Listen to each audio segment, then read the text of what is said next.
الرحمن الرحيم ومن أظلم ممن افترى على الله كذبا أو قال أوحي إلي ولم يوحى إليه شيء ومن قال سأنزل مثل ما أنزل الله ولو ترى إذ الظالمون في غمرات الموت والملائكة باسطوا أيديهم أخرجوا أنفسكم اليوم تجزون عذاب الهون بما كنتم تقولون على الله غير الحق وكنتم عن آياته تستكبرون ولقد جئتمونا فرادا كما خلقناكم مرة وتركتم ما خولناكم وراء ظهوركم وما نرى معكم شفعاءكم الذين زعمتم أنهم فيكم شركاء لقد تقطع بينكم وضل عنكم ما كنتم تزعمون. قال المؤلف والمفسر رحمه الله تعالى أدام النفع بعلومه وعلومكم في الدارين آمين إلى أن قال يقول تعالى ومن أظلم ممن افترى على الله كذبا أي لا أحد أظلم ممن كذب على الله فجعل له شركاء أو ولدا أو ادعى أن الله أرسله إلى الناس ولم يرسله لهذا قال تبارك وتعالى أو قال أوحي إلي ولم يوحى إليه شيء قال اکرمۃ وقتادہ نظر فی مسیلمۃ الکذاب. اب اللہ تبارک و تعالی نے ان آیات مبارکہ میں جو سورۃ الانعام کی آیات ہیں ارشاد فرمایا کہ وَمَنْ أَظْلَمُ مِمَّنِ افْتَرَىٰ عَلَى اللَّهِ كَذِبًا اَيْ لَا أَحَدٌ أَظْلَمُ. اس سے بڑا ظالم کوئی نہیں جو اللہ پہ جھوٹ بولتا ہو. یعنی انسان پہ بھی جھوٹ بولے تو بہت بڑا گناہ ہے کہ اللہ تبارک و تعالی نے قرآن پاک کے اندر جہاں ظالموں پہ لعنت فرمائی ہے، اللہ تبارک و تعالی نے قرآن پاک میں جہاں ابلیس لعین پہ لعنت فرمائی ہے، وہاں اللہ تبارک و تعالی نے جھوٹے لوگوں پر، جھوٹ بولنے والوں پر بھی لعنت فرمائی. تو یعنی جھوٹ اتنا بڑا گناہ ہے کہ جس پہ قرآن پاک کے اندر لعنت کا لعنت اللہ علی الکاذبین، یا لعنت آئی لعنت اللہ علی الظالمین، یا لعنت کا اطلاق آیا شیطان پہ ان علیک لعنتی الی یوم الدین. تو اتنا بڑا گناہ ہے. تو جب بندہ بندے پہ جھوٹ بولنا گناہ ہے اور جب خدا پہ جھوٹ بولے. اب سابقہ آیات کو بھی ذرا سمجھیں. آیات میں اللہ نے ارشاد فرمایا تھا کہ وَهَذَا كِتَابٌ أَنزَلْنَاهُ مُبَارَكٌ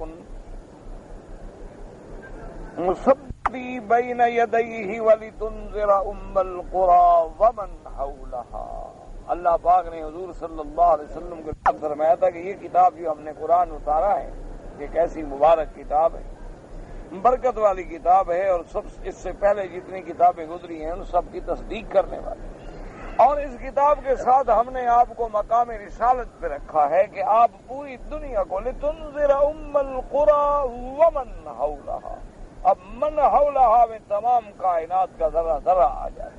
جیسے من حولہا میں قریب کے مکان آتے ہیں اسی طرح بعید کے بھی مکان آتے ہیں، کیونکہ جو چیز اس گھر کے ارد گرد مشرق ہے، مغرب ہے، شمال ہے، جنوب ہے، سب شامل.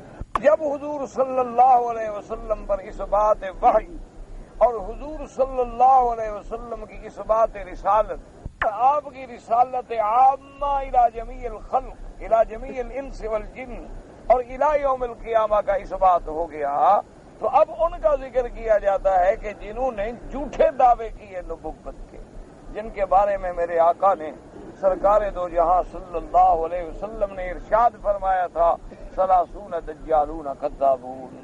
آپ نے فرمایا کہ 30 دجال پیدا ہوں گے، جھوٹے پیدا ہوں گے، جو دعویٰ کریں گے کہ ہم نبی، لیکن وہ جھوٹے ہوں گے. لا نبی بعدی ولا رسول بعدی، نہ میرے بعد کوئی نبی آئے گا، نہ رسول آئے گا، نہ کتاب آئے گی. حضور صلی اللہ علیہ وسلم نے ان کا ذکر اپنی حیات مبارک میں فرما دیا. اور اسی دور میں جب میرے مدنی صلی اللہ علیہ وسلم کا دور تھا تو مسیلمۃ بن الکذاب یہ یمامہ کا رہنے والا تھا، بنو حنیفہ قبیلے کا سردار تھا، اور اس کے پاس بھی بہت بڑی قوم برادری قبیلہ طاقت تھی کہ اس دور میں کم از کم 1 لاکھ تو اس کے بعد لڑنے والا جوان تھا.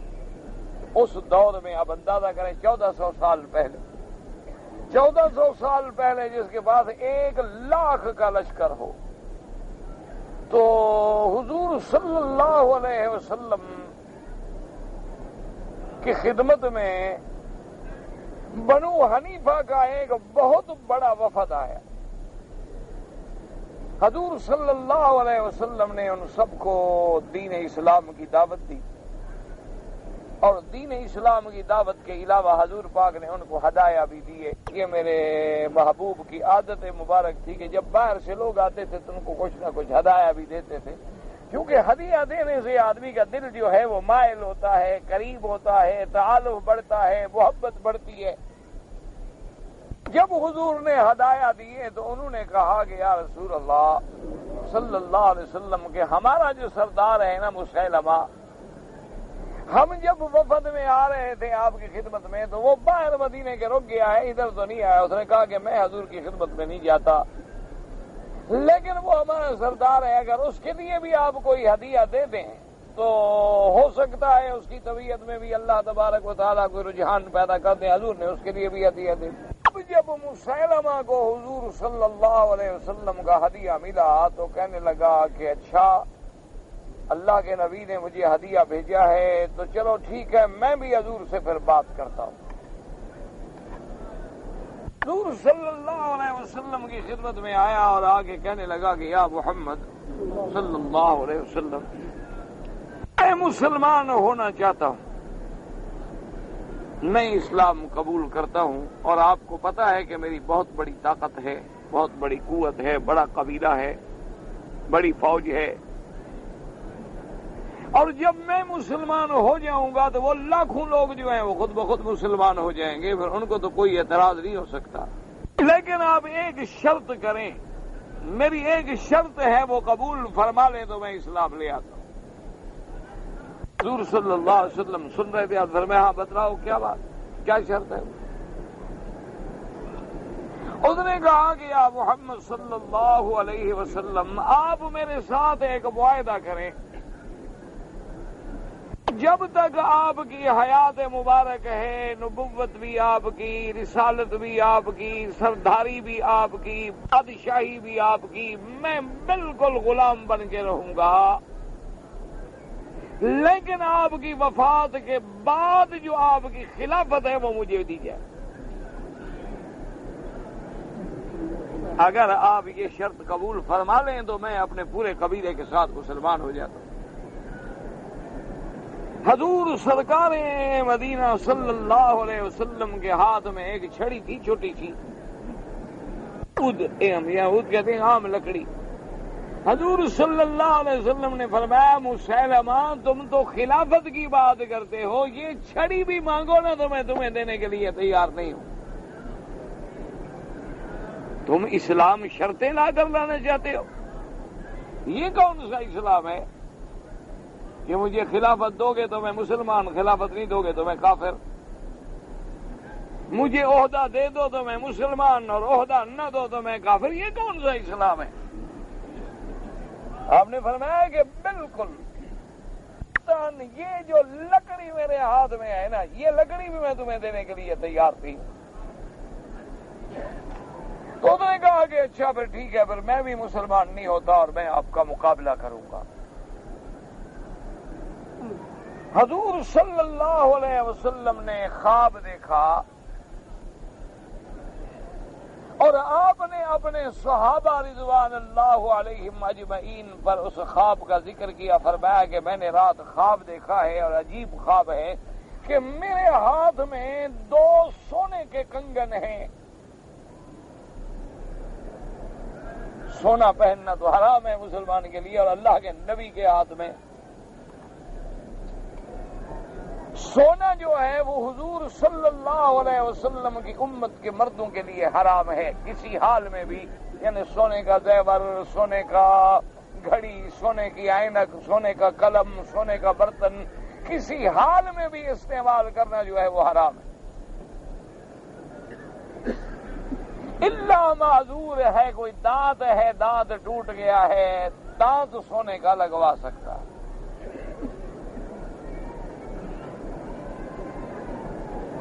سیدنا محمد رسول اللہ صلی اللہ علیہ وسلم نے فرمایا کہ میں نے خواب دیکھا کہ میرے ہاتھ میں 2 سونے کے کنگن ہیں، اور اس کے بعد حضور نے فرمایا کہ میں نے ایسے پھونک ماری تو میری پھونک سے وہ دونوں کنگن جو تھے نکل کے اڑ کے غائب ہو گئے۔ صحابہ نے عرض کیا کہ یا محمد صلی اللہ علیہ وسلم فما اولتها یا رسول اللہ، حضور آپ نے پھر آپ کے خواب کی تعبیر کیا مقرر فرمائی ہے؟ کیونکہ اللہ کے نبی کا خواب جو ہے وہ تو خواب ایسا ہوتا ہے جیسے اللہ کا وحی ہو، قرآن ہو۔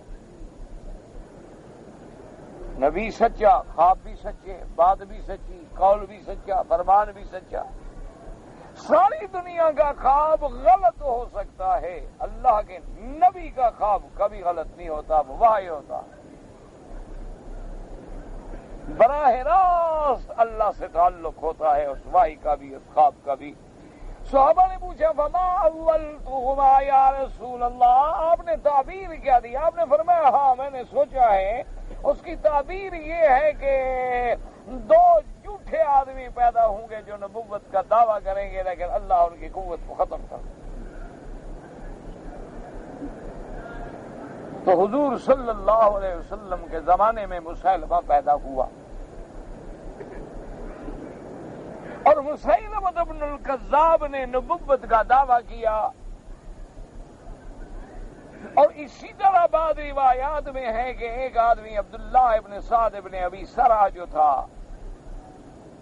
اور بعض روایات میں ایک دوسرے آدمی کا نام بھی ہے کہ وہ مسلمان تھا، کاتب الوحی تھا، حضور کی وحی لکھتا تھا، لیکن اللہ کی شان بھاگ گیا۔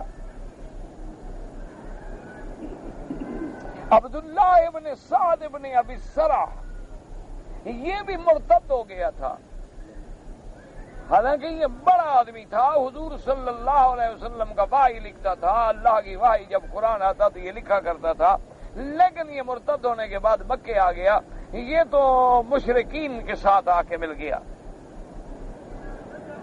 اصل میں یہ 2 واقعے ہیں، بعض اوقات علماء سے تساہل ہو جاتا ہے کہ ان 2 کو ایک قرار دے بیٹھتی، حالانکہ یہ بات نہیں بلکہ یہ 2 واقعے ہیں۔ عبداللہ ابن سعد ابن ابی سرح جو ہے یہ مدینے سے بھاگ کے مکے آ گیا اور مشرکین کے ساتھ مل گیا،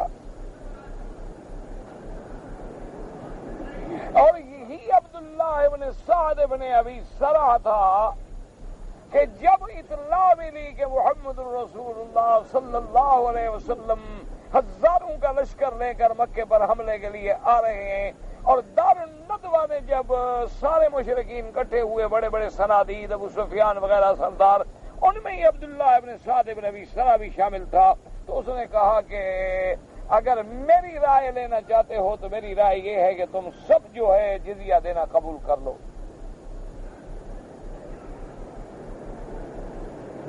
تم مقابلہ نہیں کر سکتے۔ اور اسی عبداللہ ابن سعد ابن ابی سرح کے بارے میں بھی میرے محبوب نے فرمایا تھا کہ مکے میں جو آدمی تلوار ڈال دے امان، دروازہ بند کر لے امان، ابو سفیان کی حویلی میں گھس جائے امان، مسجد الحرام میں چلا جائے امان، اللہ میرے نبی نے فرمایا کہ یہ چند آدمی ہیں جس میں صفوان ابن امیہ، عبداللہ ابن سعد ابن ابی سرح اور ہندہ۔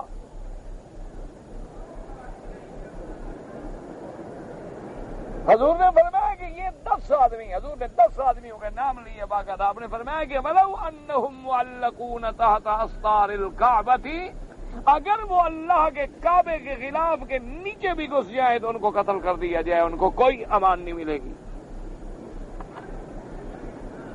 ان میں ایک یہ بھی تھا، لیکن خدا کی قدرت ہے اس کو بھی امان مل گئی۔ حضرت عثمان رضی اللہ تعالیٰ عنہ اس کو امان دے بیٹھے، اور حضرت عثمان رضی اللہ تعالیٰ عنہ اس کو اپنی سواری پر ساتھ بٹھا کے حضور کی خدمت میں لا رہے تھے کہ حضرت عمر کی نظر پڑ گئی۔ اور حضرت عمر نے وہیں سے زور سے آواز دی، فرمایا کہ او میرے ساتھیو، رب الکعبہ، رب کعبہ کی قسم، اس کو مت جانے دو، قتل اڑا دو اس کو۔ لیکن حضرت عثمان نے اپنی سواری کو اتنی تیز بھگایا کہ حضور کے خیمے تک پہنچ گئے۔ حضرت عمر پیچھے بھاگے، انہوں نے کہا اس کو مت جانے دو، تو مرتد ہو گیا، میرے بدری کا دشمن بن کے کافروں سے مل گیا۔ اور اس کے بارے میں حضور کا حکم ہے کہ کعبے کے خلاف کے نیچے بھی کھڑا ہو تو مار ڈالو، پکڑو اس کو۔ لیکن حضرت عثمان نے اتنی زور سے اپنی سواری بھگائی، ان کی سواری ماشاءاللہ بڑی تیز تھی، حضور کے خیمے تک پہنچ گئے، اور زور زور سے حضرت عثمان نے کہنا شروع کر دیا، یا رسول اللہ میں نے اس کو امان دی ہے، میں نے امان دی ہے۔ حضور نے فرمایا بھی جس کو عثمان امان دے دے تو کچھ نہ کہو۔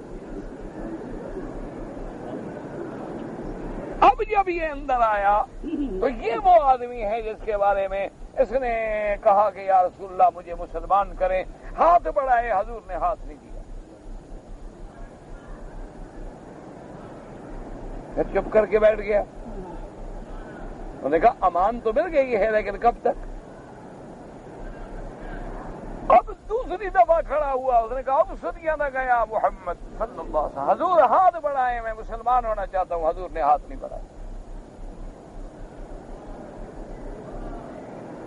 پھر چپ کر کے بیٹھ گیا، پھر تھوڑی دیر کے بعد پھر اٹھا، اب سنیا نہ گیا محمد صلی اللہ علیہ وسلم، حضور ہاتھ بڑھائے، میں مسلمان ہونا چاہتا ہوں۔ حضور نے ہاتھ نہیں بڑھایا۔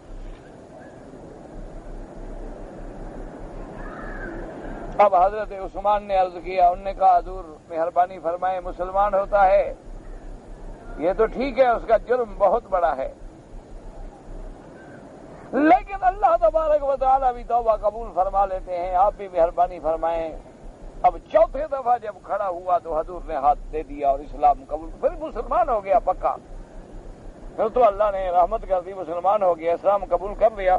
تو یہ وہی بندہ ہے جس کے بارے میں حضور صلی اللہ علیہ وسلم نے بعد میں فرمایا اپنے ساتھیوں سے، آپ نے فرمایا علیہ منکم رجل رشید، تم میں کوئی ایک بندہ بھی عقل والا نہیں؟ انہوں نے کہا کیا بات ہے یا رسول اللہ؟ آپ نے فرمایا میں نے 3 دفعہ جو ہاتھ نہیں دیا تو مار دیتے تلوار، جان چھوٹ جاتی۔ میں نے جب 3 دفعہ ہاتھ نہیں بڑھایا بیعت کے لیے، تم دیکھ رہے ہو، اتنا نہیں سمجھتے ہو کہ حضور بیعت نہیں کر رہے؟ ایک صحابی نے کہا، اس نے کہا کہ یا رسول اللہ لو اشرتنا بعینک، حضور کاش آپ تھوڑا سا آنکھ سے اشارہ کر دیتے نا، اس کے ٹکڑے بھی نہ گنتے آپ نے فرمایا ما ينبغي لنبی، اللہ کے نبی خائنۃ الاعین نہیں ہوتے، اللہ کا نبی معصوم ہوتا ہے، وہ یہ نہیں کہتا کہ کہے کچھ اور لوگوں کو آنکھوں سے اشارے کرے، یہ نبی کی شان نہیں ہوتی۔ نبی کی نگاہ پر بھی میرے اللہ کا پیرا ہوتا ہے، نبی معصوم ہوتے ہیں سر سے لے کر پاؤں تک، اور اللہ کے نبی کا ہر عضو خیانت نہیں کرتا، وہ تو امین ہے، جس کو اللہ نے امانت کے لیے چن لیا ہو وہ خیانت کیسے کرے؟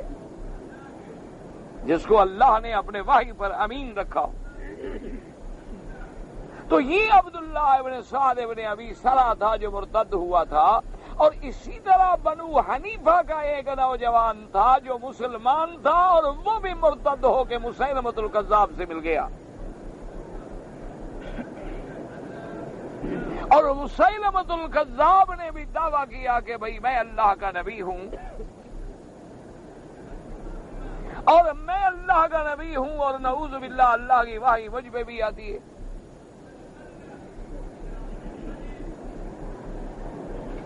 تو ایک دفعہ روایات میں یہ بھی ملتا ہے کہ اس کو اپنے قریبی احباب جو تھے تو انہوں نے کہا کہ بھئی اگر تم پر وحی آتی ہے تو تم بھی تو کوئی ہمیں سناؤ نا، تم بھی اللہ کا کون سا قرآن اترتا ہے؟ تو انہوں نے کہا ہاں بالکل، انہوں نے کہا کہ آج ابھی مجھ پر فرشتہ اترا تھا، اور یہ سورت مبارک جو ہے مجھ پہ اتری ہے، الفیل وما الفیل وما ادراک ما الفیل، الفیل والفیل وما ادراک ما الفیل ذنبہ کثیر وخرطومہ طویل، کہ فیل کیا ہوتا ہے؟ وہ ہاتھی کیا ہوتا ہے؟ وہ ہاتھی جس کا دم چھوٹی ہوتی ہے اور سونڈ لمبی ہوتی ہے۔ تو وہ اس کے ساتھی جو تھے انہوں نے کہا خدا کے لیے یہ قرآن باہر نہ پڑھنا، یہ تمہارے قبیلے والے جوتے مار مار کے تمہارا سر گنجا کر دیں گے، یہ قرآن ہے؟ کب بدبخت آدمی، الم تر کیف فعل ربک باصحاب الفیل پہ تم نے جو تضمین کی ہے، تو کہاں اللہ کا قرآن اور کہاں تمہارے حفوات؟ تم اس کو قرآن کہتے ہو، تم اس کو وحی کہتے ہو؟ بس ٹھیک ہے، تم ہمارے سردار ہو، گاڑی چل رہی ہے۔ تو یہ وہ مسیلمۃ الکذاب اور اسود العنسی یہ اسی زمانے میں پیدا ہو گئے، اور ان کے ہلاک کرنے کا شرف جو ہے وہ کس کو ملا؟ سیدنا ابو بکر کو رضی اللہ عنہ۔ یعنی کفر سے، شرک سے سب سے پہلا ٹکرانے والا بھی صدیق، اور میرے محبوب کے صدق کی صداقت کرنے والا بھی صدیق، اور میرے مدنی کے بعد فتنہ ارتداد اور کذابین نبوت کو سب سے پہلے فنا کرنے والا بھی صدیق رضی اللہ تعالی عنہ۔ یہ سب سے بڑا کارنامہ تھا سیدنا ابو بکر صدیق رضی اللہ تعالی عنہ کا کہ انہوں نے اس مرتد سے، مسیلمہ سے، جس کے پاس 1,00,000 کی فوج تھی، مقابلہ کیا، اور اس مسیلمہ کو مارنے والا کون تھا؟ وحشی، جو قاتل تھا سیدنا حمزہ سید الشہداء رضی اللہ تعالی عنہ کا۔ صحابہ کہتے ہیں کہ ہم نے بالکل صفے مقابل پہ کھڑی ہیں اور ابھی جنگ نہیں شروع ہوئی، ابھی مبارزت ہو رہی ہے۔ پہلے زمانے میں لڑائی کا طریقہ یہ ہوتا تھا کہ دونوں صفیں برابر کھڑی ہو جاتی تھی، اور ایک آدمی ادھر سے بہادر نکلتا تھا اور وہ چیلنج کرتا تھا، حل من یبارزنی، کون ہے جو میرے مقابلے پہ نکلے، اور ایک آدمی ادھر سے نکلتا پھر اور نکلتا، اس طرح مقابلہ ہوتا۔ تو جب بات بڑھ جاتی تو قد حمل وتیز، پھر جنگ کی آگ جو ہے بھڑک اٹھتی اور پھر 10 لڑائی شروع ہو جاتی۔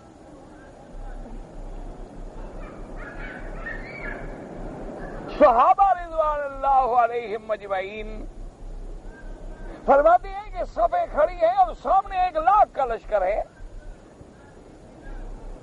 اور مسیلمہ جو ہے بالکل درمیان میں ہے، چونکہ اس زمانے میں جو جنگیں ہوتی تھی تو ان کی تقسیم ہوتی تھی باقاعدہ، ایک میمنہ کہلاتا تھا، ایک میسرہ کہلاتا تھا، ایک مقدم کہلاتا تھا، ایک مؤخر کہلاتا تھا، اور ایک وسط کہلاتا تھا۔ اس طرح جنگ کی ترتیب ہوتی تھی کہ بھئی ایک میمنہ جو دائیں طرف سے حملہ کرے دشمن پر، ایک میسرہ جو بائیں طرف سے حملہ کرے، اور ایک مقدم جو سامنے سب سے پہلے اٹیک کرے، اور ایک درمیان میں قلب جس کو دل کہتے ہیں، وہ فوج محفوظ ریزرو ہوتی تھی، اور ایک اس کے پیچھے ہوتی تھی جو اس کی حفاظت کرے۔ تو جیسے جیسے یہ یوں بڑھتے تھے تو اسی طرح چاروں طرف سے طاقت کا دباؤ بڑھایا جاتا تھا دشمن پر۔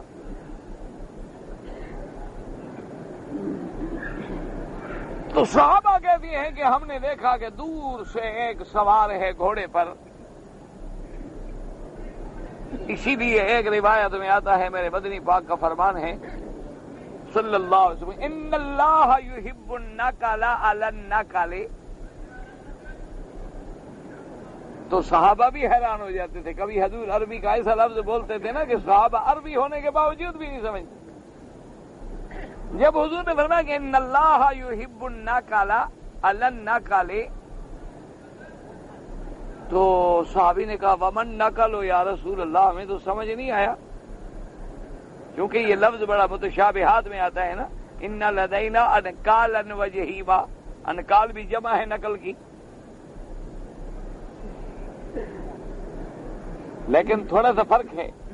قرآن میں آتا ہے نا کہ اللہ نے فرمایا کہ میرا مدنی چھوڑ دو ان کافروں کو، ان کو میں خود نمٹ لوں گا۔ ان لدینا انکالا، ہمارے پاس ان کے لیے بڑے بڑے زنجیر اور جولان تیار پڑے ہیں، اور آگ وطعاما ذا غصۃ وعذابا علیما۔ تو انکال جو ہے جمع نقل کی معنی ہوتا ہے قید، غل، پاؤں میں ڈالنے والے زنجیر، بیڑیاں۔ لیکن اگر اسی کو زبر کے ساتھ پڑھا جائے، جزم نہ بنائے آپ، نقل نہ کریں بلکہ نقل، تحریک کے ساتھ، فتح کے ساتھ پڑھا جائے تو ترجمہ بدل جاتا ہے۔ جیسے ایک لطیفہ لکھا ہے بعض لوگوں نے کتابوں میں، اللہ عالم پتہ نہیں کتنا سچا ہے جھوٹا ہے، خدا جانتا ہے۔ لطیفے تو لطیفے ہوتے ہیں نا، بعض گھڑتے بھی ہیں لوگ اور بعض حقیقت بھی ہوتے ہیں، سچے بھی ہوتے ہیں۔ لکھا ہے کہ ایک مولوی صاحب جو تھے وہ نماز پڑھ رہے تھے اور اپنے آگے ایک بکری کا بچہ باندھا ہوا تھا۔ جب نماز ہو گئی تو ایک اور مولوی صاحب گزرے، انہوں نے دیکھا، حیران ہوئے کہ یہ عجیب نماز ہے کہ بکری کا بچہ آگے کھڑا ہے۔ انہوں نے مولوی صاحب سے پوچھا کہ حضرت یہ بکری کا بچہ اتفاقاً کھڑا ہو گیا یا ڈر کے بارے آگے باندھ دیا کہ کہیں بھاگ نہ جائے، میں نماز پڑھوں یہ بھاگ جائے پھر ڈھونڈتا پھروں؟ انہوں نے کہا نہیں یہ تو حدیث میں ہے کہ حضور جب نماز پڑھتے تھے تو آپ کے آگے بکری کا بچہ ہوتا تھا۔ انہوں نے کہا ابھی یہ عجیب حدیث ہے۔ انہوں نے کہا مولوی صاحب یہ حدیث میری نظر سے نہیں اتری، ہو سکتا ہے حدیث پاک ہو، ضروری تو نہیں ہے کہ ہم ساری حدیثیں ہم نے پڑھی ہوئی ہوتی ہیں، ہم نے تو کوئی کروڑواں حصہ بھی نہیں پڑھا ہوتا۔ تو آپ نے فرمایا کم از کم وہ مجھے حدیث کی کتاب تو دکھاؤ، کہاں ہے وہ حدیث؟ یہ جو آدمی خود سمجھنا شروع کرتے ہیں نا کہ میں سمجھ گیا تو میں سمجھ گیا، اور علماء پہ اعتراض کرتے ہیں، اثر یہی ہوتا۔ اللہ سے دعا کیا کرو کہ اللہ ہمیں دین کی صحیح سمجھ عطا فرمائے۔ جب اللہ کسی بندے پہ ناراض ہو جائے نا تو اس کو اپنے اولیاء کا مخالف بنا دیتے ہیں، وہ ان کی پھر عیب نکالتا ہے، فلاں نے یہ غلطی کی، فلاں نے یہ غلطی کی، فلاں تم اپنی غلطیاں گنو، چھوڑو ان کو، ہو جانے ان کا خدا جانے۔ پھر ان کو ان کے ذمے یہ بات ہو جاتی ہے کہ وہ اللہ والوں کا گلہ کرتے ہیں۔ تو مولوی صاحب نے فرمایا کہ وہ کون سی حدیث ہے؟ تو وہ جلدی سے حدیث بھی لے آیا۔ انہوں نے کہا جناب یہ حدیث ہے۔ انہوں نے کہا اس میں کیا ہے؟ انہوں نے کہا لکھا ہے جی انزا۔ کہا اللہ کے بندے اگر زبر سے پڑھو تو بکری کا معنی ہوتا ہے، اور جزم سے پڑھو تو معنی ہوتا ہے حضور کے آگے آپ نیزہ اپنا وہ لکڑی جس کے نیچے لوہا لگا ہوا ہو تو یوں حضور لگا دیتے تھے، وہ مراد ہے خدا کے بندے، یہ بکرا مراد نہیں ہے۔ لگا اچھا میں نے تو بکرا سمجھا تھا، اس کو بھی تو انزا کہتے ہیں۔ کہا وہ زبر کے ساتھ ہے، وہ جزم کے ساتھ ہے، دونوں میں معنی تبدیل ہو جاتا ہے۔ وہ بیچارہ ساری زندگی بکرا ہی باندھے رکھتا تھا۔ اچھا ہوا کہ عالم مل گیا، اس نے حدیث سمجھا دی۔ اسی لیے بڑے بڑے لوگ آپ کے جو ٹھوکروں میں آئے ہیں نا، ان کا یہی گناہ تو تھا غریبوں کا۔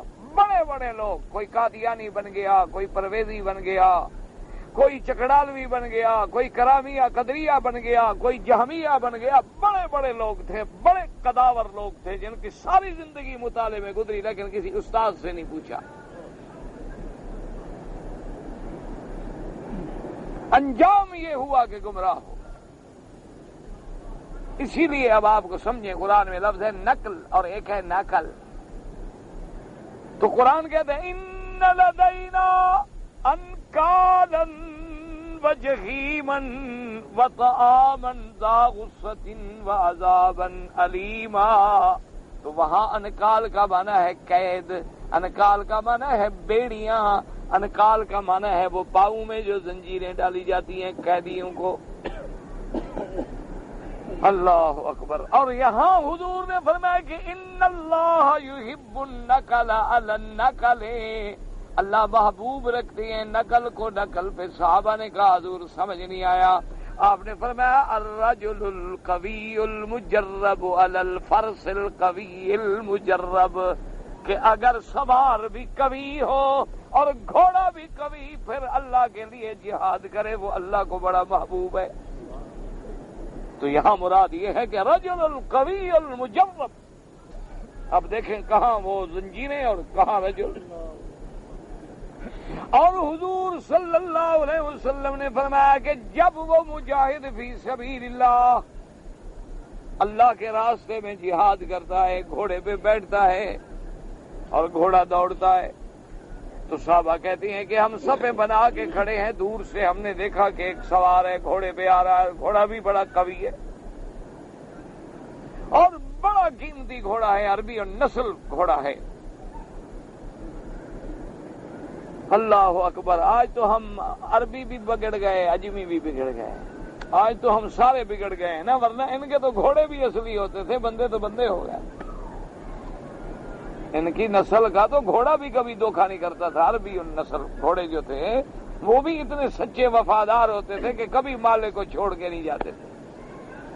آج نہ عرب رہے نہ عجم رہے، ظہر الفساد فی البر والبحر بما کسبت ایدی الناس۔ اللہ فرماتی ہے کہ اب فساد بر و بحر میں چھا گیا ہے، ساری دنیا پہ فساد چھا گیا تھا کہ ان کے عملوں کا میں ان بعض عملوں کا ان کو بدلہ دوں، سزا دوں، اس لیے بگڑ گئے۔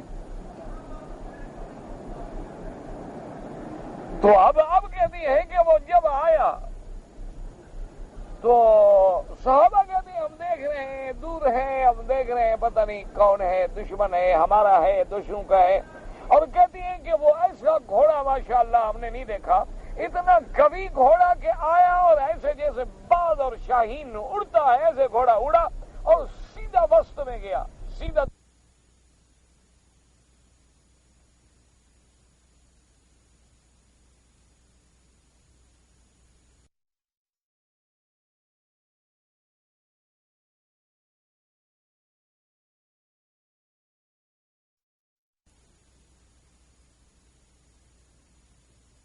اور اس نے وہی ڈاٹا کھولا اور کہا فزت برب الکعبۃ، مجھے رب کعبہ کی قسم میں نے آج محمد کے دشمن کو مار دیا ہے۔ اس نے وہی ڈاٹا کھول دیا، پتا ہے کہ مجھے 1,00,000 تلوار بھی لگ سکتی ہے، میں نے مسلمہ کو مارا لیکن پرواہ ہی نہیں۔ صحابہ کہتے ہیں کہ اور اس کے بعد وہ گھوڑے نے چھلانگ لگائی اور نکلا گھوڑا، اور ہم سب دوڑے مبارک دینے کے لیے۔ ہم نے کہا مبارک ہو تمہیں بھائی وحشی، تلکا بے تلکا آج تو نے بدلہ لے لیا ہے، جب کافر تھا تو محمد کے چچے کو مارا تھا، آج مسلمان ہے تو محمد کے دشمن کو مار دیا۔ اس نے کہا شکر ہے اب میں قیامت میں حضور کے سامنے جانے کے قابل تو ہو گیا نا۔ تو یہ وہ مسلمہ تھا جس کے بارے میں حضور صلی اللہ علیہ وسلم نے فرمایا تھا کہ کذاب پیدا ہوگا۔ اسی طرح کئی کذاب پیدا ہوئے، جیسے تمہارے ملک میں مرزا پنجاب کذاب پیدا ہوا، اس نے بھی نبوت کا دعویٰ کیا، اس لیے قرآن پاک کہتے ہیں۔ اب اس میں 2 آیتیں ہیں، سمجھیے، وَمَن أَظْلَمُ مِمَّنِ افْتَرَىٰ عَلَى اللَّهِ كَذِبًا أَوْ قَالَ أُوحِيَ إِلَيَّ وَلَمْ يُوحَ إِلَيْهِ شَيْءٌ۔ اللہ نے فرمایا اس سے بڑا ظالم کون ہے جو اللہ پہ جھوٹ بولے اور کہے اللہ کی بیوی ہے، اس سے بڑا کوئی جھوٹ ہے کہ اللہ کے لیے بیویاں بناتا پھرے؟ اس سے بڑا کوئی جھوٹ ہے کہ اللہ کے لیے اولاد، جیسے کہ نصارہ کہتی ہیں عیسیٰ علیہ السلام اللہ کا بیٹا ہے، اس سے بڑا کوئی جھوٹ ہے؟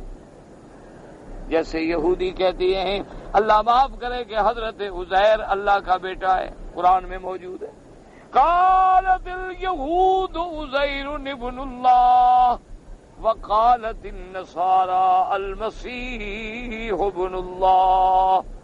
نصارہ کہتی ہیں کہ حضرت عیسیٰ اللہ کے بیٹے ہیں، یہودی کہتی ہیں عزیر اللہ کا بیٹا ہے، اور بعض بدبخت کہتے تھے کہ اللہ کی بیوی بھی ہے، بی بی مریم۔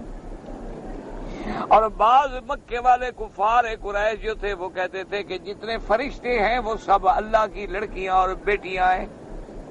وہ کہتے تھے جتنے فرشتے ہیں نا یہ خدا کی بیٹیاں۔ بھئی بیٹیاں کیوں ہونے کا؟ اسی لیے تو چھپائی ہوئی ہیں نا، اللہ نے بیٹیاں چھپائی جاتی ہیں نا، اسی لیے تو ہمیں نظر نہیں آتے نا فرشتے، اس لیے خدا کی بیٹیاں۔ اب جناب خود اندازہ کریں اس سے بڑا کوئی جھوٹ ہے دنیا میں کہ جس کی صفت یہ ہو قل هو اللہ احد اللہ الصمد لم یلد ولم یولد ولم یکن له کفوا احد۔ اگر نعوذ باللہ خدا کی بیوی ہو، بیٹے ہوں، بیٹیاں ہوں، تو پھر خدا تو خدا نہ رہا، وہ کبھی بیوی کا محتاج، کبھی بیٹے کا محتاج، کبھی بیٹیوں کا محتاج، اور جو محتاج ہوتا ہے وہ کبھی خدا نہیں ہوتا۔ اور جب عیسیٰ بھی نہیں تھا، یہ کچھ نہیں تھا، ساری کائنات نہیں تھی، تو اس وقت بھی میرا خدا موجود۔ اس لیے ہمیشہ کتنا بڑا جھوٹ، لیکن خدا کے کعبے میں اللہ نے تمہیں آنے کا موقع دیا ہے، اللہ کے حرم میں آئے ہو، اپنے عقیدوں کی اصلاح کرو، اللہ تمہیں بھی مجھے بھی سب مسلمانوں کو ہدایت کے فیصلے فرما دے۔ اللہ کے کعبے میں کھڑے ہو کے سوچو کہ انہوں نے کہا کہ عیسیٰ خدا کا بیٹا ہے، یہودیوں نے کہا کہ عزیر خدا کا بیٹا ہے، مکے کے مشرکین نے کہا کہ ملائکہ اللہ کی بیٹیاں ہیں۔ ایمان سے کہو یہ عقیدہ رکھنے والا مسلمان ہے یا کافر؟ آپ خود سوچ لیا کریں نا۔ ہم کہیں گے، آپ کہیں گے مولوی تو کافر ہی بناتے ہیں، وہ کافر وہ کافر۔ ہم نہیں بناتے بابا، تم بناؤ۔ ہمارے ذمہ تو ایک الزام ہے نا جی، یہ مولوی تو بس جناب کافر بناؤ جی۔ پہلے مولوی مسلمان کرتے تھے، یہ مولوی جناب کافر بناتے ہیں۔ لوگ کہتے ہیں ہاں بھائی بات تمہاری ٹھیک ہے۔ او خدا کے بندو، اللہ کے کعبے میں کھڑے ہو، غور کرو، کوئی نہ کسی کو کافر بنا سکتا ہے نہ مسلمان بنا سکتا ہے۔ ہدایت دینے والا بھی اللہ ہے، گمراہی دینے والا بھی اللہ ہے۔ اللہ ہدایت دیتا ہے تو بندہ مسلمان ہو جاتا ہے، ہدایت نہ دے تو نہ دے، اس کی مرضی ہے، کسی کے ہاتھ میں نہیں ہے۔ باقی مولوی کی ذمہ داری یہ ہوتی ہے کہ وہ یہ بتلائے، وہ کفر کے بارے میں، کافر کے بارے میں بتلاتا ہے، کافر بناتا نہیں۔ بتلانا الگ چیز ہے، بنانا الگ چیز ہے، بات سمجھا کرو۔ اب میں تم سے پوچھوں، ایک آدمی قرآن کو نہیں مانتا، وہ کہتا ہے قرآن مکمل نہیں ہے، تو مسلمان ہے وہ؟ کافر۔ اچھا، ایک آدمی میرے مدنی پاک کی نبوت کا انکار کر دے، مسلمان ہے؟ حضور کی ختم نبوت کا انکار کر دے، مسلمان ہے؟ کیا ہے؟ تو پھر تو تم بھی کافر بنا رہے ہو نا۔ یہ بنانا نہیں، یہ بتلانا ہے۔ کوئی کسی کو کافر نہیں بتلا سکتا۔ اصل معنی کیا ہوتا ہے کہ پھر وہ غور کرے کہ بھی اگر قرآن کا انکار ہے تو کفر ہے، اگر میرے محبوب کے ختم نبوت کا انکار ہے، کیوں ختم نبوت قرآن سے ثابت ہے، جب ختم نبوت کا انکار ہے تو کافر ہے۔ عیسیٰ علیہ السلام کا بندہ ہونا قرآن سے ثابت ہے، اس کو وہ اگر خدا کا بیٹا کہتا ہے تو بھائی کافر ہے۔ لیکن ایمان سے کہو، دیکھو نصرانیوں نے بھی ایک بڑا جھوٹ بولا، یہودیوں نے بھی بڑا جھوٹ بولا، مکے کے مشرکوں نے بھی بڑا جھوٹ بولا، لیکن ہمارے لوگوں نے جو جھوٹ بولا ہے نا، میرے خیال میں اگر وہ زندہ ہوتے تو کان پکڑ کے بھاگ جاتے۔ ہمارے لوگوں نے جھگڑا ہی ختم کر دیا، انہوں نے کہا نہیں بابا نہیں، عیسیٰ علیہ السلام اللہ کا بیٹا نہیں۔ اچھا بھی محمد مدنی انہوں نے کہا یہ خود خدا ہے، یہ تو مصطفیٰ کا لباس پہن کے مدینے میں اتر پڑا ہے، ورنہ اوپر بھی آپ تھے نیچے بھی آپ تھے، آپ ہی خدا ہیں، بس لباس بشریت کا ہے نہ۔ ایمان سے کہیں یہ جھوٹ میں ان سے نمبر لے گئے یا پیچھے رہ گئے؟ اب ان کے بارے میں آپ خود فیصلہ کریں، یہ مسلمان ہیں؟ جو یہ عقیدہ رکھے کہ اور باقاعدہ کتابوں میں لکھے کہ جو مستوی تھا عرش پہ خدا ہو کر اتر پڑا ہے مدینے میں مصطفیٰ ہو کر۔ کہتا ہے پہلے خدا عرش پہ تھا، خدا مدینے میں مصطفیٰ بن کے آ گیا۔ وہ بھائی وہ تو کھانا کھاتے، انہوں نے کہا یار سمجھتے نہیں ہو نا، یہ لباس سے بشریت ہے، لباس بشریت کا ہے۔ انہوں نے کہا میرا مرشد جو ہے بالکل ٹھیک ہے، لباس بشر کا ہے، اندر تو خدا ہے۔ یہ ہم نہیں کہتے ہیں، پھر کہتے ہیں جی تم کو سمجھ نہیں آتا۔ باقاعدہ انہوں نے ایک دیوان میں لکھا ہے کہ چاچڑ وانگ مدینہ ڈس دے کوٹ مٹھن بیت اللہ، ظاہر وچ ہے پیر فریدن باطن وچ ہے اللہ۔ اچھا کہو کہتے ہیں تمہیں سمجھ نہیں آتی، تو ایسی بات لکھی کیوں جو سمجھ نہ آئے؟ بھائی تم وہ لکھتے جو ہمیں سمجھ آ جائے، ایسی بات کیوں لکھی جو کفر کی طرف لے جائے اور سمجھ نہ آئے؟ میرے محبوب نے تو اگر کوئی لفظ کہا اور سمجھ نہیں آیا تو سمجھا دیا۔ اگر تمہارا یہ بات لکھنے سے کوئی اور مقصد تھا، کہاں مدینہ، کہاں تمہارا شہر، کہاں بیت اللہ، کہاں کوٹ مٹھن، اگر کوئی تم تشبیہ دے رہے تھے محبت میں، عشق میں، کوئی مثال تھی تو وضاحت کر دیتے، لوگ دھوکے میں کیوں پڑتے؟ اچھا اس میں کیا ہے کہ ظاہر میں تو پیر ہے لیکن باطن میں خود خدا ہے۔ اور ایک اور پیر صاحب جب سٹیج پہ تشریف لے آئے آپ کے ملک میں تو سٹیج سیکٹری نے باقاعدہ ماشاءاللہ جب تعارف کرایا تو اس نے کہا کہ جو شخص محمد مدنی کی سلک اور صورت دیکھنا چاہتا ہو میرے مرشد کو دیکھ. ہم ایمان سے کہو یہ عشق ہے، محبت ہے، ایسی باتیں کرنے کا فائدہ کیا ہے؟ جب ایسی باتیں کرو گے، غلط تشبیہات دو گے تو علماء تو روک دیتے تھے نا. پرانی بات ہے، حضرت ہزاروی رحمۃ اللہ علیہ زندہ تھے، اب فوت ہو گئے، تو کسی سٹیج سیکٹری نے ان کا بھی تعارف کرایا کہ مجاہد ملت اور شیر سرحد اور آپ کا منور چہرہ. تو حضرت جب تقریر پہ آئے تو انہوں نے فرمایا کہ بھائی اچھا میرا تعارف کرایا ہے شریف آدمی نے. پہلا جھوٹ اس نے یہ بولا ہے کہ مجاہد ملت، اور میں نے کبھی زندگی میں مرغی بھی نہیں ماری، تو میں مجاہد کہاں سے بن گیا؟ بھائی مجاہد تو وہ ہو جو جہاد کرے، ہم نے تو مکھی بھی نہیں ماری، مرغی بھی نہیں ماری، لوگ ذبح کر کے ہمیں پکا کے کھلاتے ہیں. انہوں نے کہا سب سے پہلا جھوٹ تو اس نے یہ بولا کہ مجاہد ملت، میں کوئی مجاہد نہیں. دوسرا اس نے کہا کہ شیر سرحد، سرحد کا شیر حیوان ہوتا ہے، میں انسان ہوں. اچھی میری تعریف کر رہا ہے شریف آدمی. اور شیر تو جنگل کا جانور ہے، اللہ نے مجھے انسان بنایا ہے. یہ اچھی تعریف ہے. تیسری بات اس نے کی ہے کہ حضرت کا نورانی چہرہ، انہوں نے کہا ہر پٹھان گورا ہوتا ہو، اسمگلنگ کرتا ہو، چاہے وہ عزت کا سودا کرتا ہو. جو ٹھنڈے ملک کے لوگ ہوتے ہیں گورے ہوتے ہیں، یا کافر بھی گورے ہوتے ہیں، اس میں میرے نورانی چہرے کی کیا بات ہے؟ جتنے اس ملک کے رہنے والے ٹھنڈے علاقے کے لوگ ہیں وہ گورے ہوتے ہیں، گرم علاقے کے لوگ کالے ہوتے ہیں، اس میں میرا نورانی چہرہ کہاں سے نکل آیا بھائی؟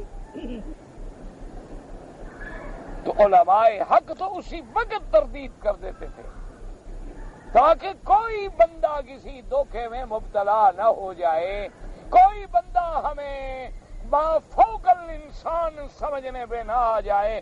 حضرت مدنی رحمت اللہ علیہ ایک جلسے میں تشریف لے گئے اور لوگوں نے جلسے میں آنے سے پہلے، جیسے ہمارے لوگوں میں رواج ہے حضرت مدنی زندہ باد زندہ باد زندہ باد، جب جلسے کی میز پہ پہنچے وہیں سے اتر کے واپس چلے گئے. انہوں نے کہا بھی آپ لوگوں نے مجھے جزا تو دے دی، صلہ دے دیا زندہ باد کا، جب دنیا میں صلہ مل گیا تو اجر ملے گا نہیں، آخرت میں تقریر کرنے کا فائدہ. تو بھائی اگر تمہارے پیر نے یا تمہارے پیر کے کسی عاشق نے عشق میں ایسا شعر کہہ دیا تھا تو اللہ کے بندے کو وضاحت کر دیتے تاکہ کسی ہم جیسے جاہلوں کو دھوکہ تو نہ لگتا. اب ہمیں تو سمجھ نہیں آتا کہ کار عالم کا مدبر بھی ہے، مختار بھی ہے عبد القادر. اب بتائیں اس کے ترجمے میں کیا دھوکہ ہے؟ کہتا ہے کار عالم کا مدبر بھی ہے عبد القادر. مدبر کون ہے؟ اللہ کی ذات ہے. لیکن یہ کیا کہہ رہا ہے؟ کار عالم کا مدبر بھی ہے اور مختار بھی ہے عبد القادر، اور بندہ قادر کا بھی ہے قادر عبد القادر. اس شاعر کا نام تھا نا عبد القادر، تو کہتا ہے میرا قادر تو عبد القادر ہے. اب اس میں مجھے بتائیں کہ یہ کوئی عربی کا شعر ہے کہ ہمیں اس میں مفعول لہو مفعول معہو سمجھ نہیں آ رہا؟ کیا بات ہے آخر؟ یہ کون سا ہے؟ او جی شاعر کا کلام ہے اور دیوان ہے حضرت کا، وہاں بھی سمجھ نہیں سکتے. یہ عشق کی باتیں ہیں، یہ راز کی باتیں ہیں. او جی یہ گجڑے راز نہ اندر دے. یہ تو باطنیہ کہتے تھے. باطنیہ میں تو یہی کہتے ہیں کہ ایک قرآن کا ظاہر ہے ایک قرآن کا باطن ہے. وہ کہتے ہیں تم تو ظاہر پڑھ رہے ہو، باطن کا تو ہمیں پتا ہے. یہ ایسے ہے، وہ کہتے تھے جیسے پھل کا چھلکا تم کھا رہے ہو اور مغز تو ہمیں پر ملا ہے، تمہیں تو مغز ملا ہی نہیں. اچھا جی مغز کیا ملا ہے؟ وہ کہتے ہیں کوئی جنت جہنم نہیں. مغز وہ انہوں نے یہ سمجھا، وہ کہتے ہیں جو تم کہتے ہو جنت ہے جہنم وغیرہ میاں چھوڑو، رب راضی ہے تو جنت ہے، ناراض ہے تو جہنم ہے، ورنہ کوئی نہ جنت ہے نہ جہنم ہے. اصل گال تو اس کے راضی ہونے کی ہے، بس راضی ہو گیا تو جنت ہے، ناراض ہو گیا تو جہنم ہے، ورنہ کوئی جنت جہنم کوئی نہیں. اچھا جی وہ کہتے ہیں کہ جناب کافر جو ہیں وہ بھی جنت میں جائیں گے. آؤ جی پھر کلمے پڑھنے کا فائدہ بھائی. پھر اتنے نبی بھیجنے کا فائدہ؟ وہ کہتے ہیں کافر جو ہے وہ بھی جہنم میں نہیں جائے گا. کیوں نہیں جائے گا؟ وجہ انہوں نے کہا کوئی آدمی اپنی مصنوعات کو بنا کے، کون ایسا ہو سکتا ہے کہ ایک محل بنائے، ایک ایسا نمونہ بنائے، ایک ایجاد بنائے اور پھر اس کو جلا ڈالے؟ اللہ نے ایسے پیارے پیارے انسان بنائے، کیا ہو گیا کافر ہے، کیوں جلائے ان کو؟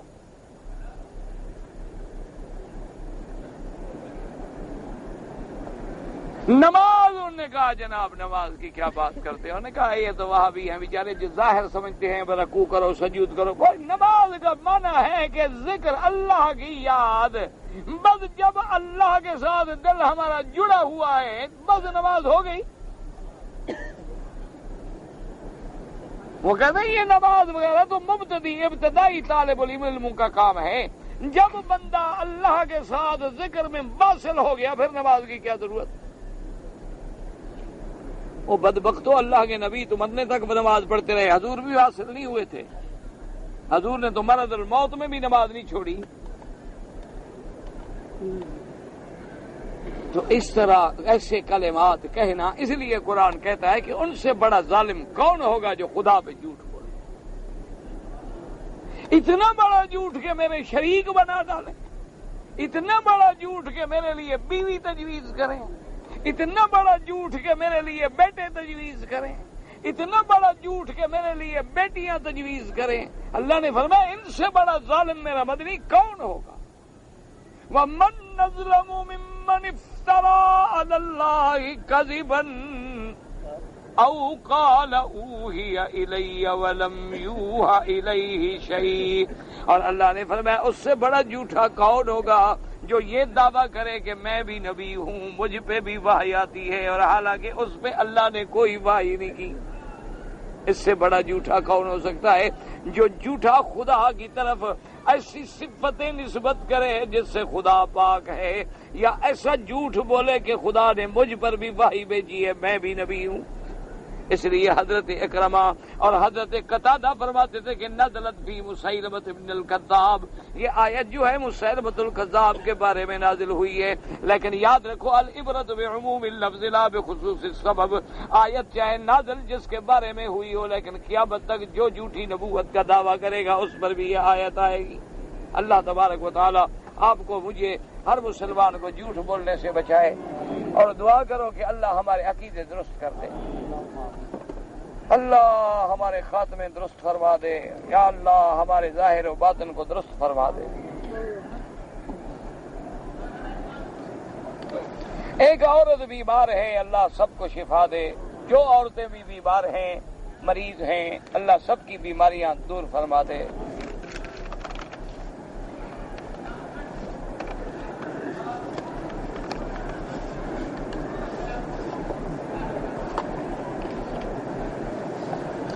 میری بیوی جو ہے لاہور ایئرپورٹ سے احرام باندھ کے ہوائی جہاز میں بیٹھی، تو جہاز میں جب انہوں نے کھانا دیا تو اس کے ساتھ جو پرفیوم کا ٹشو رومال ہوتے ہیں اس سے انہوں نے ہاتھ صاف کر دیا. میں نے کئی دفعہ عرض کیا ہے اللہ کے بندو، تو اگر تم میں کوئی آدمی لکھنا جانتا ہے اخبار میں یا PIA کو، ایک بات لکھ دو کہ بھئی عمرے کی فلائٹیں یا حج کی فلائٹوں میں ایسی چیزیں خوشبو والی نہ رکھا کریں، ان کو پیسے کی فائدہ ہو جائے گا اور لوگوں کے احرام خراب نہیں ہوں گے. بہرحال پھر ان کو خیال آیا، 15 منٹ کے بعد انہوں نے جا کے دھو دیا. تو اب صدقہ کر دیں، خیرات کر دیں، صدقہ فطر کے برابر، اور انشاءاللہ دم کوئی نہیں، کیونکہ جب یاد آیا پتہ لگا تو فوراً دھو دیا انہوں نے. الکوہل جس پرفیوم میں ہو وہ نہ استعمال کریں، چونکہ الکوہل حرام ہے. وہ بعض علماء کہتے ہیں کہ وہ اڑ جاتا ہے اور ویو ہوتا ہے، لیکن جس چیز میں شبہ پڑ جائے بچ جاؤ.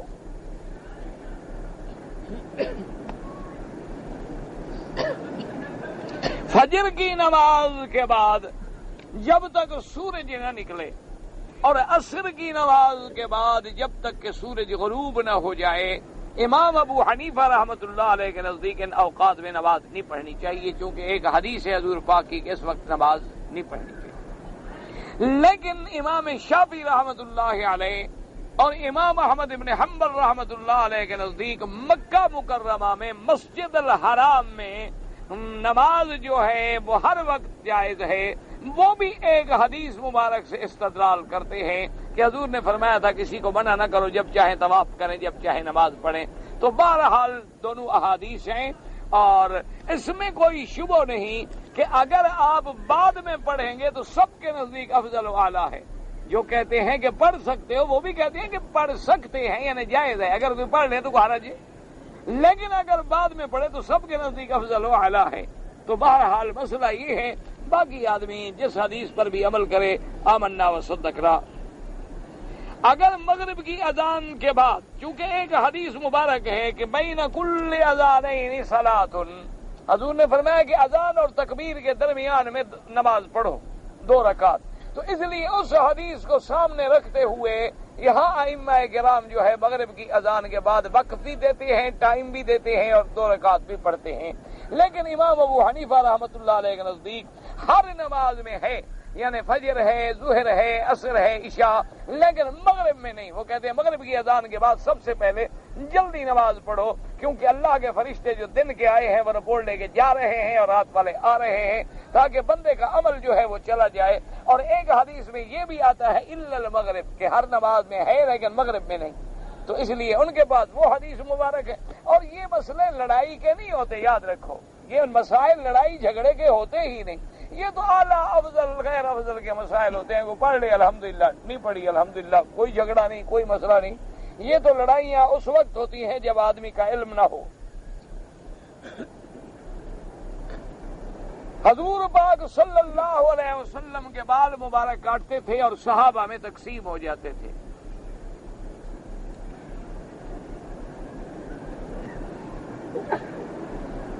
شادی کی رات جو ہے دلہن کی پیشانی پکڑ کر حسن حسین کتاب دیکھ لیں، اس میں وہ دعا لکھی ہوئی ہے، تاکہ آدمی آتا ہے حدیث میں پکڑ کے، کیونکہ تمام چیزوں کی پیشانی کس کے ہاتھ میں ہے؟ اللہ کے ہاتھ میں ہے۔ تو دعا ہے حضور صلی اللہ علیہ وسلم کی، مجھے اس وقت یاد نہیں ہے، بہرحال دعاؤں کی کتاب میں لکھی ہوئی ہے کہ جب شادی ہو تو پہلی رات آدمی اپنی بیوی کی بالوں کو پکڑ کے وہ دعا کرے تو اللہ کرے گا وہ فرما بردار رہے گی، آئندہ کوئی فتنہ نہیں کرے گی۔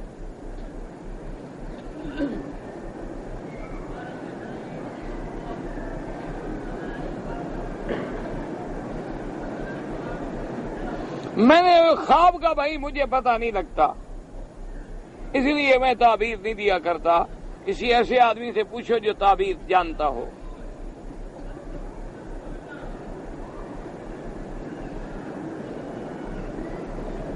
جب بھی آپ عمرہ کریں اگر تھوڑے تھوڑے بال کٹوائیں تو دم پڑ جاتی ہے اور آپ احرام سے بھی نہیں نکلیں گے۔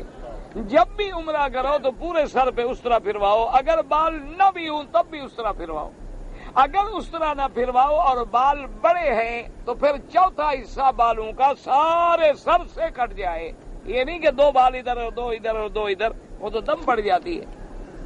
میں ایک پتہ نہیں تعبیر دیکھا، تصویر دیکھا، پتہ نہیں کیا ہے، مدینے میں آیا سانپ بڑا، مجھے نہیں پتا بھائی، میں شادی کر کے آ گیا، اپنے والدین کے بتایا، وہ بھی راضی ہو گئے، لیکن اب جو ہے میری بیوی والدین نفرت کرتے ہیں۔ دعا کرو، اس کا علاج دعا ہے، اللہ ان کے دلوں میں محبت پیدا کر دے۔ تم اپنی بیوی سے کہو وہ خدمت ہے، تمہاری بھی تمہارے والدین کی بھی، خدمت کے ساتھ ہی دل جیتے جاتے ہیں، اور اللہ سے دعا مانگے کہ یا اللہ ان کے دلوں پھیر دے، دل اللہ کے ہاتھ میں ہے، وہ جب چاہے پھیر دیتے ہیں۔ اللہ پاک صبر کرو گے جزا ملے گی۔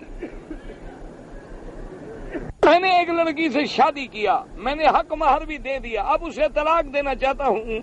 طلاق دینے سے پہلے حق مہر سے ہی، اس کے باوجود میں طلاق دے، ہاں بالکل آپ حق المہر نہیں لے سکتے، آپ طلاق دے سکتے ہیں، اور طلاق دیتے ہوئے بھی آپ کو کچھ اس کو اور دینا چاہتے ہیں، دے سکتے ہیں، کوئی بات نہیں۔ حضور نے حکم دیا ہے کہ جب طلاق دو پھر بھی بیوی کو کچھ نہ کچھ دو، کہ جب شادی ہوئی تھی تو لوگ دیکھ رہے تھے، اب جھگڑے ہوں تو پھر دنیا تماشا بنائے، نہیں، سلو ہو تو عزت کے ساتھ اور جھگڑا ہو تو عزت کا ہوا تو خوشی کے ساتھ، طلاق ہو تو وہ بھی خوشی کے ساتھ ہو، تاکہ اللہ اس کو کوئی اچھا شوہر نصیب فرمائے، تمہیں کوئی اچھی بیوی نصیب میں ہو جائے۔ انسان ہے، نہیں موافقت ہو سکتی۔ بہرحال تم حق المہر بہرحال واپس نہیں کر سکتے، اس کے علاوہ کوئی دینا چاہتے ہو تو دے سکتے ہو۔ داڑھی کی مقدار جو ہے 1 مشت ائمہ اربعہ کے نزدیک، ہمارے اکثر دوست ہیں جو عرفات کے میدان میں کام کر رہے ہیں، جب عمرہ کرتے ہیں تو وہیں سے احرام باندھ کے آ جاتے ہیں، ٹھیک ہے، کیونکہ عرفات حد حرم سے باہر ہے، وہاں سے احرام باندھ کے عمرہ کیا جا سکتا ہے۔ اسلامی تاریخ میں 12 ربیع الاول کو چھٹی، کبھی 12 ربیع الاول کی چھٹی تو تم لوگوں نے شروع کی ہے، اس کا اسلام سے کوئی تعلق نہیں۔ عورت جنابت کی حالت میں سر کے بالوں میں پانی کیسے پہنچایا جاتا ہے؟ پانی سر پہ ڈالے، ہاتھوں کے ساتھ پہنچائے، اور کیسے پہنچائے؟ نہیں پہنچتا تو خاوند پہنچائے۔ خاوند کس کام آئے گا بھئی؟ اس کو بیچاری کو پانی ڈالنا بھی سر پہ نہیں آتا تو خاوند ڈیوٹی کرے۔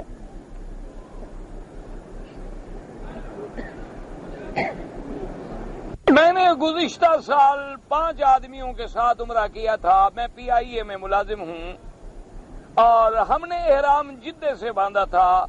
بھئی بات یہ ہے کہ اگر آپ پاکستان سے جب چلے تھے، آپ کی عمرے کی نیت تھی اور مکے کی تھی، پھر آپ نے جدے سے احرام باندھا ہے، پھر تو آپ پر دم پڑ گئے۔ اور اگر آپ PIA کے ملازم ہیں اور آپ کی فلائٹ جدے آتی ہے، آپ یہی سمجھتے رہے کہ بھی ہم جدے جائیں گے، اتریں گے، پھر اللہ نے توفیق دی تو عمرہ بھی کر لیں گے، تو پھر دم نہیں۔ یہ نیت تمہاری اللہ جانتا ہے، ہم تو نہیں جانتے۔ اگر پاکستان سے نیت تھی اور تم نے احرام جدے سے باندھا، پھر تو دم پڑ گئی۔ اگر پاکستان سے کوئی نیت نہیں، ڈیوٹی ہے اور پتہ ہے کہ ہماری فلائٹ نے جدے میں جانا ہے، ہم نے سٹے بھی جدے میں کرنا ہے، ہمیں ہوٹل بھی جدے میں ملتا ہے، رہتے بھی جدے میں ہیں، ہم اسی نیت سے آئے، پھر ارادہ کیا کہ چلو بھائی ٹائم ہے عمرہ کر لیتے ہیں، تو کوئی جرمانہ نہیں۔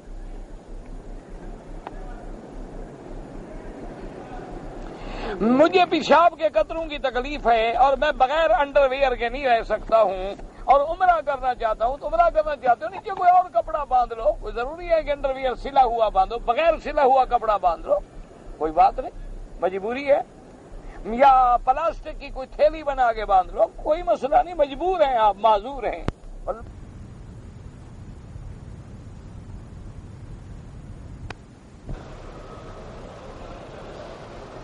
کہتے جی کہ ہم جو ہے انڈیا سے تعلق رکھتے ہیں، تو بھائی بات یاد رکھیں، ایک ہوتا ہے دار الاسلام، جیسے یہ ملک ہے جہاں اسلام کا ملک ہے، اسلام کی حکومت ہے، اسلامی حاکم ہے، قانون اسلام کا ہے، کوئی شبہ نہیں۔ اچھا، ایک ہوتا ہے دار الکفر، کہ جہاں قانون بھی کفر کا، حکومت بھی کفر کی۔